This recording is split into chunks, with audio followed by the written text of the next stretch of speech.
Assalamualaikum warahmatullahi wabarakatuh. Hai, apa kabar anak-anak ibu semua? Semoga kalian selalu dalam lindungan Allah ya. Tetap semangat belajar dan tetap jaga protokol kesehatan.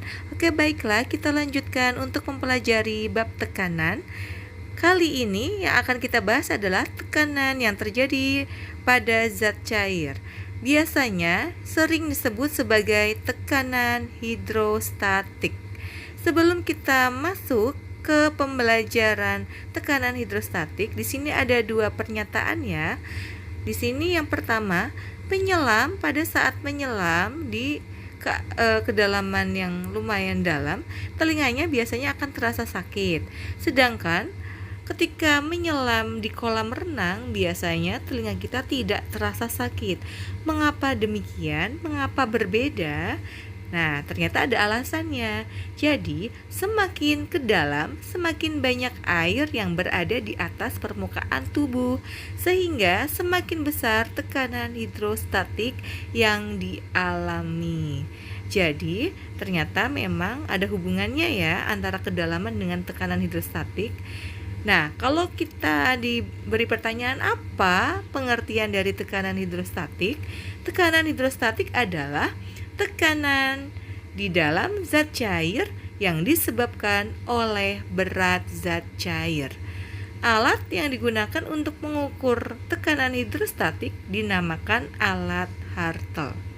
Nah, untuk rumus fisikanya, tekanan hidrostatik disimbolkan pH sama dengan rho dikali G kali H. P itu tekanan, H itu hidrostatik, Rho itu massa jenis zat cair, G adalah percepatan gravitasi, H adalah kedalaman.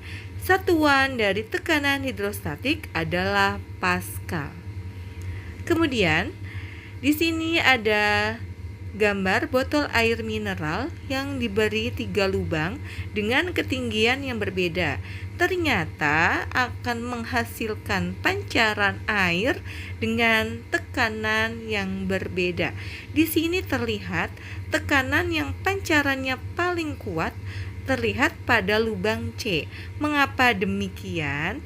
Ternyata semakin besar kedalamannya, tekanan hidrostatiknya pun akan semakin kuat atau semakin besar. Jadi makanya ada hubungannya ya antara kedalaman dengan tekanan hidrostatik. Kemudian dalam kehidupan kita sehari-hari, kita biasanya mengenal ada sebuah nama yaitu bendungan ya. Bendungan biasanya dibangun dengan bentuk yang tidak simetris. Jadi bagian dasar dengan bagian atas itu tidak sama lebar. Mengapa demikian? Ternyata ini digunakan untuk menahan besarnya tekanan yang ada pada bagian bawah bendungan. Dan kemudian biasanya penyelam juga merasakan hal yang sama, semakin menyelam ke dalam semakin merasakan tekanan yang besar. Nah, kesimpulan dari pembelajaran tekanan hidrostatik adalah yang pertama, tekanan air di air ternyata lebih besar daripada tekanan di udara, sehingga air menyembur keluar. Yang kedua, semakin dalam air maka semakin kuat semburannya atau semakin besar tekanannya. Di sini ada sebuah contoh soal, ada gambar akuarium yang ada ikan di dalamnya. Ikan berada di ketinggian 20 cm. Diketahui massa jenis air adalah 1 gram per cm kubik dengan percepatan gravitasinya adalah 980 cm dan atau 9,8. Kalian cukup mengkalikan semuanya saja.